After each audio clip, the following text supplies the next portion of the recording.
Is Bruce Wayne prepared for the Arkham Knight, a villain who might very well be his equal in every way? Well, let's hop into the pages of Detective Comics issue 1002 and find out for ourselves, shall we? So, picking up from where the last issue left off, Batman is literally being crushed under the foot of the Knight, who goes on a great spiel about how his new day bomb will ultimately set Gotham City free from the horrible night that Batman has forced it into. The Arkham Knight also goes on to say that he views Batman as a kidnapper and Gotham City as his victim. In a wonderful piece of writing, nothing of what this guy says actually gets to Batman. He's fully aware that he's fought essentially evil, twisted, cracked, mirrored versions of himself before, and the Arkham Knight is just another in a long line. What does actually set the Arkham Knight apart? Well, that's what happens next, and it's quite interesting. You see, the Gotham City police show up to try and save Batman by shooting at Arkham Knight and his cronies. However, their bullets ricochet, which turn the cops into a bigger threat to themselves than anyone else. It's right around here Arkham Knight surprises everyone by actually stepping on in and putting his own body between these stray bullets and the innocent cops. This insane amount of self-sacrifice is not lost on Batman at all, and when it looks like another massive brawl is about to break out between Arkham Knight's forces and the cops, both he and Batman give each other a little look to pull out and have this fight another time.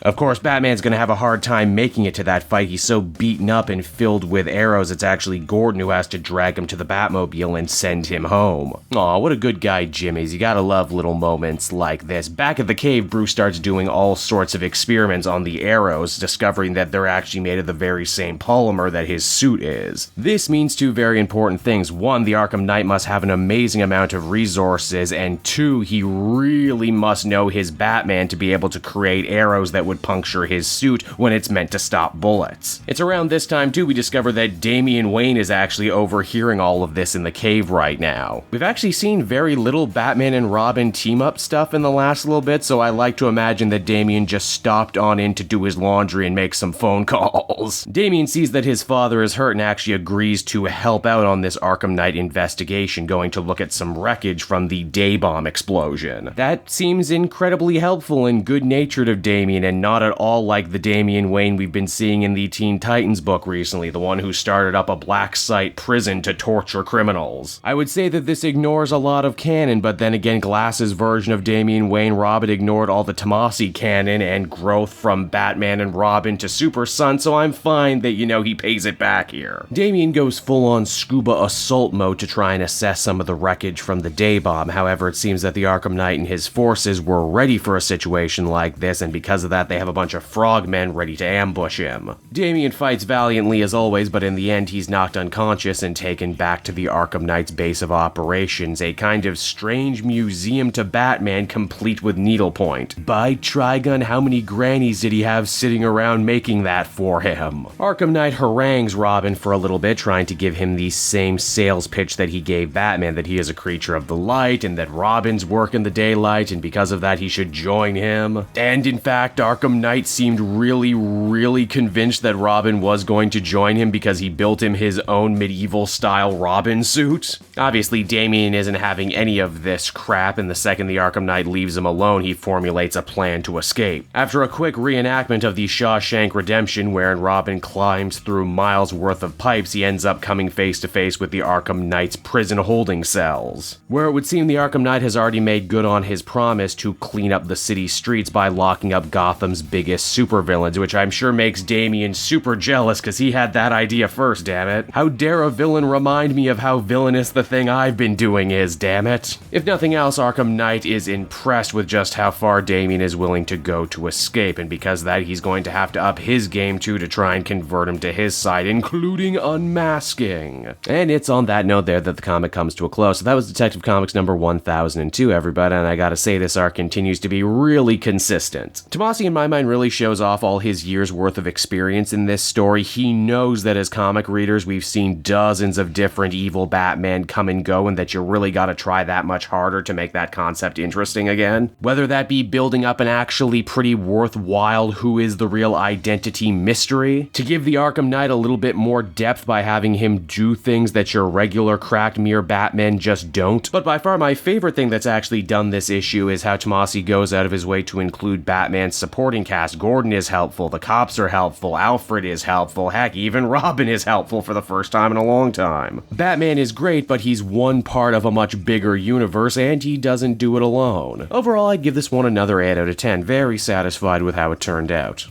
Hey there everyone, it's your old pal Cape Joel again. Thank you so much for watching to the end of the video. I hope you enjoyed it, and if you did, why not check out some of these other videos I have available from the channel. Then you can follow me on Twitter and Facebook at Cape Joel, so you're always up to speed on what I'm doing next. And hey, did you know, outside just making great weekly comic videos, I'm also on several comic book podcasts, some of which are very popular. There's the Weekly Pull, which the shirt I'm wearing right now.